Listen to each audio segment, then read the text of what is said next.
the next question is, what ideas or behavior does this convey? So I want to just read the synopsis of this Okay. movie, and I have some ideas about this. Let me see if it works for you. So based on the popular video game of the same name, Mortal Kombat tells the story of an ancient tournament where the best of different realms fight each other. The goal, 10 wins to be able to legally invade the losing realm.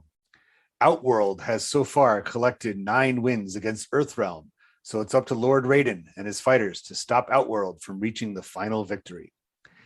So I read that, and I think about so many movies from that era and other eras where at stake is not just like a person's property or a city or even a nation. In this case, it's the entire earth is at stake. Yeah.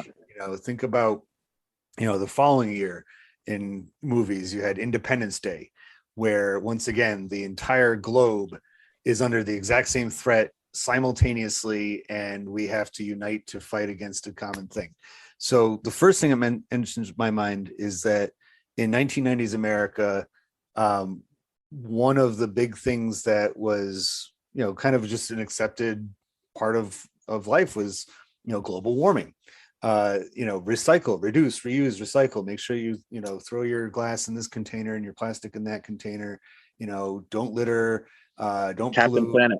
Exactly, Captain Yeah. Planet and the Planeteers, and that is our responsibility, to fight against these kinds of, outward threats. So with Independence Day, it's they never really explain, at least in the original movie, who these aliens are, where they came from, and really it doesn't matter. It's they're threatening the planet, and they're going to destroy it unless we do something about it, to fight back. And then so once again, here's these Earth Realm fighters, which in the video game, Lord Raiden was just one of the guys. He wasn't, Yeah. I don't know if at the ending part, kind of like in American Graffiti, like they give him his, what happened afterwards. But Lord Raiden in the game was just one of several selections. But in the movie, they give him a much bigger role. Yeah.